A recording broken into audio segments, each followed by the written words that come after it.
Hey guys, thanks so much for watching Common Sense Cooking. I'm James, hope you had a great day. This is our second episode of the Food for Thought series, where I just kind of talk about cooking related stuff, non-cooking related stuff, anything that has to do with the project or channel as a whole. The first episode was about Orthodox fasting, and in that I believe I mentioned that the next one might just be me going through the blog posts, the recipes that I put up on the website, and just kind of expounding on some of those. You may not have noticed, but if you go to the recipes, the link is always in the video. You'll get the basic recipe that shows you all the ingredients. It shows you, kind of the limited step-by-step. Well, then I have a section called the real recipe. And sometimes that is actually going to go more in depth on each step, but for the most part it's just going to be about learning how to actually cook, the principles of cooking, some of the things that just using cooking for reference isn't going to teach you. I feel like that's a big downside to the way we view cooking. A lot of people that I know, if they want to cook something, they will go to Google and say, how do you cook this? And very quickly we'll pull up the ingredients and the small set of steps, and they'll just follow those, and oftentimes it's just not going to turn out very well. I mean, it may turn out fine, but it's not going to turn out great. You're not really learning anything about cooking, you're just painting by numbers. I don't know if you guys used to do the paint by numbers, but everything is laid out for you and you're just kind of like doing what you're told, just following step by step. If you put this color here and this color here, everything's going to look like, a mountainscape.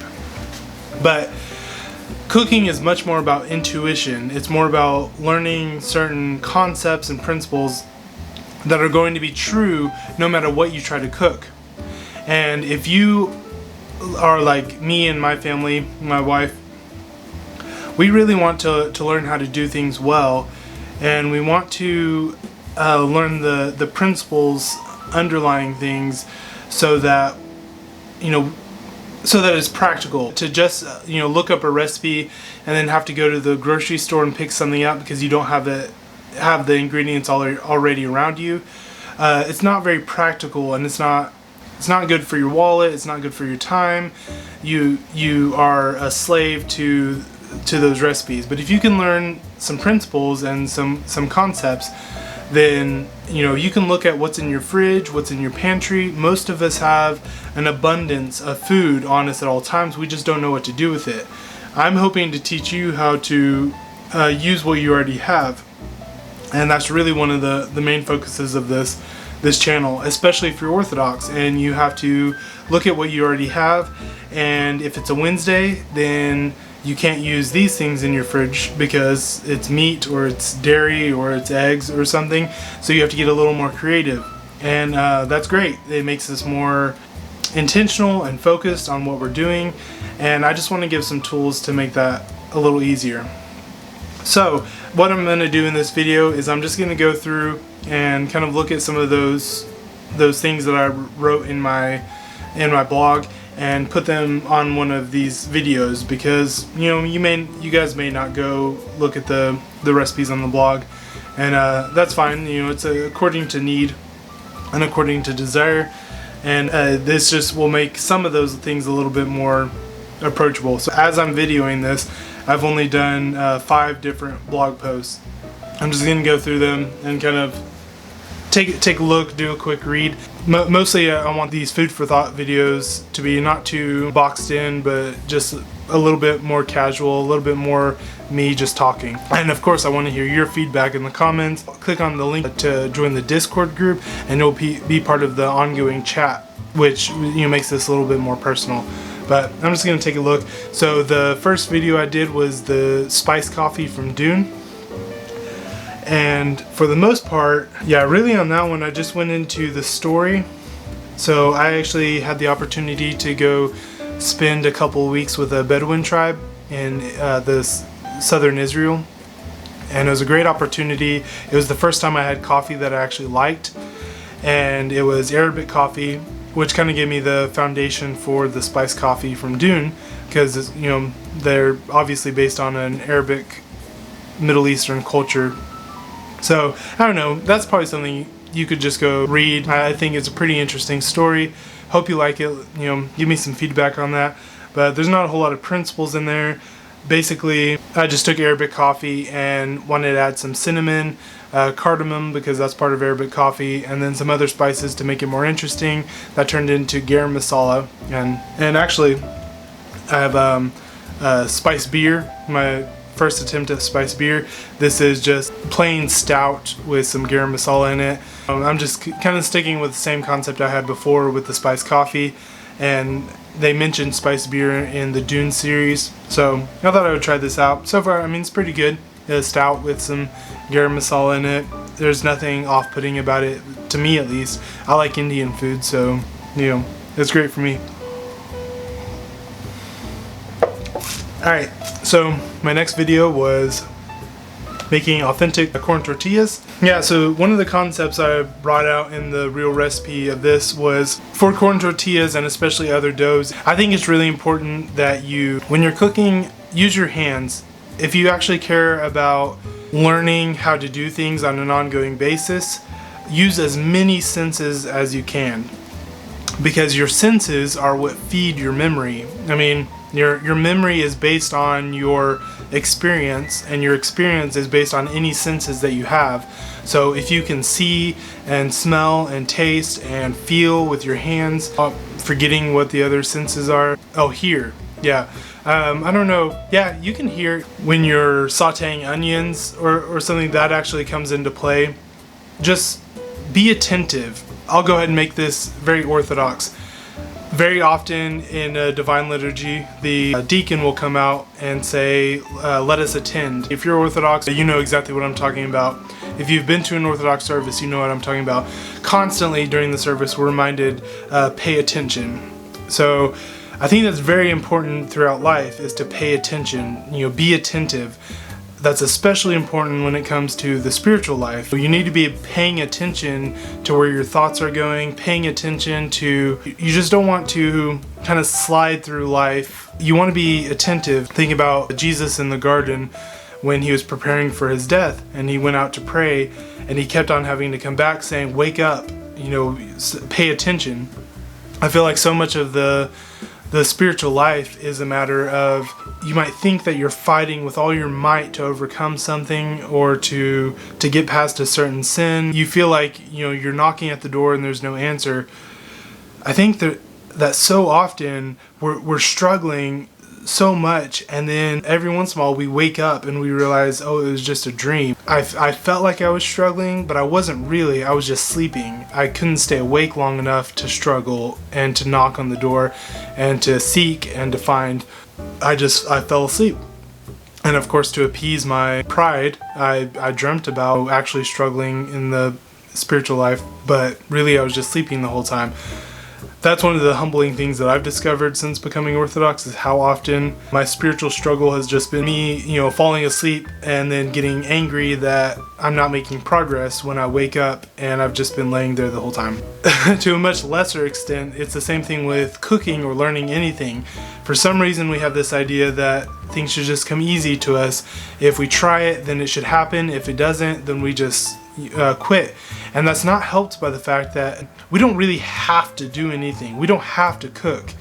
It's very easy for us to, maybe we want to cook, and so we pull up a recipe, we give it one try, it doesn't go very well, so we order pizza, and we get into the habit of, it's okay to just eat out and do all these things. Well, that's between you and your priest. I'm not going to tell you what you are and are not allowed to eat and how often you can eat out. That's just not my place. If you do actually want to cook, you're gonna have to struggle, and it's gonna take some effort, and you're going to have to try over and over again. And I try to be very honest in my videos about that struggle, even where I'm at. I enjoy cooking and I practice things. If I have a hard time learning how to press tortillas with my fingers, I'm going to tell you about it. If I make a mistake, I'm going to tell you about it, because I want you to know it's difficult. Like, it takes practice, it takes effort, And I don't want you to get the idea that if you're trying to learn how to cook, it's just gonna come naturally, it's gonna be easy, it's gonna be quick. That's just not how it works with cooking or anything. If you really wanna learn how to cook, use all of your senses, use your hands, do things the hard way sometimes, because sometimes that's going to be the way you're going to experience the thing with all of your senses, and it's actually going to stick in your brain. You can do the things the easy way over and over and over again, and it's not going to stick in your brain, because you usually, what it means to do things the convenient or easy way, cutting out some of your senses, cutting out the physical touch, not having to smell things to know when they're done. I mean, I use a thermometer sometimes just to make sure that I get the meat just right, but then I try to be very observant about, okay, so the thermometer tells me this chicken is done. So what are the visual cues? What are the sensual cues, I guess, for me to know next time that this is done without the thermometer? So use the tools that you need to use, but as much as you can, be hands-on about things. So my next recipe was salsa. Okay, so this was a very storytelling blog post.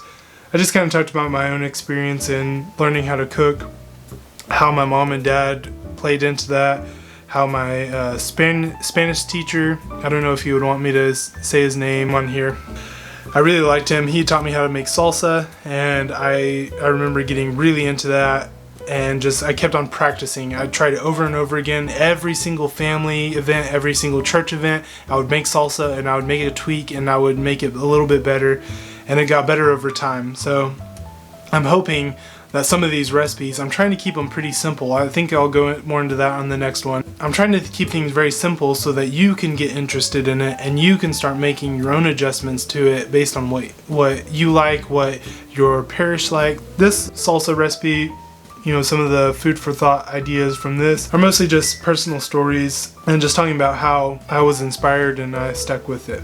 So that's an important thing. Corn tortillas was my next recipe. What I really focus on in this food for thought, or the real recipe for the huevos rancheros. Did I say corn tortillas earlier? So huevos rancheros, it's a very rich breakfast. It's a very rich tasting meal. It has cheese, eggs, obviously not a fasting recipe, but it uses some of the basic fasting recipes that we had used before. It uses the corn tortillas, which are strict fasting recipe. It uses salsa, which is a strict fasting recipe. So, you can take these very simple concepts and then do something else with them to make them something that's ready to eat, the first morning after Pascha. Something rich and delicate, and something you'll be excited about eating after fasting for 47 odd days. I also think it's important to point out that if you are trying to learn how to cook, don't just go look for the richest and the most interesting version of what you're trying to cook. Okay, so if you have some friends coming over, make a nice meal, do things the authentic way. But then after that, if you really want to learn how to cook and use those same principles, if you like that style of cooking and you want to learn how to cook it, we'll figure out what is the most simple version of that. What is the most fasting friendly version? Start with that, and you'll get the principles you need to start building on top of that and say, okay, well, I can have this during fasting days, and then I can play with these and build it up in a way to where now I can use it the day after Pascha or whatever. Usually if you narrow things down to their basic form, then your creativity can start sparking and you can start playing around with that. I think that spirit of curiosity and interest is very important. Make the process as fun as it can be. Eventually I'm going to start doing some woodworking videos. Common Sense Cooking, if you've been to the website, is not just about cooking. It's about culture as a whole, particularly Orthodox culture. Everything about my life is being changed now that I'm Orthodox. That includes the way I approach food, my projects. I'm trying to learn how to do woodworking, raise animals, do a garden. All this is going to play into it because it's a very culture-centric show. Now, cooking is what I know best, so that's what I'm starting with, and that's what the title is based off of. But you're gonna see, even when I go to woodworking, I don't make things as convenient as possible. I got rid of all of my power tools and I use only manual, like a drill. I only use a manual drill. I don't often use nails. I will drill a hole and I will make a wooden peg with my knife, and I'll link things together through joinery and some of the basic principles of woodworking. It's not the most convenient thing to do. I make caskets for my church, and it takes a lot longer to make a casket when you don't have power tools. But I actually want to learn how to work with wood. And if I just keep using these shortcuts and these faster ways, which is fine, I'm not going to look down on anyone who uses those tools, especially if you already know the principles.